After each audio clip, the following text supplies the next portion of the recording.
Hi friends, అందరికీ good evening అండి. అందరూ బాగున్నారా? మీలో ఎంతమందికి వెజ్‌ని, నాన్ వెజ్‌ని రెండిటిని కలిపి కర్రీ చేయొచ్చన్న సంగతి మీకు తెలుసు.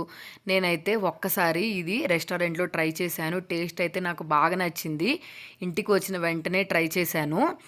ఈ కర్రీ అయితే ఎక్కువ మసాలాలు ఏమీ యాడ్ చేయకుండా తక్కువ ఇంగ్రీడియంట్స్‌తో ఈ కర్రీ అయితే నేను ప్రిపేర్ చేశాను. మెయిన్ కిడ్స్ ఎవరైనా ఆకుకూరలు తినటానికి అస్సలు ఇష్టపడరు కదండీ! వాళ్ళ కోసం అయితే ప్రిపేర్ చేసిన రెసిపీ ఇది.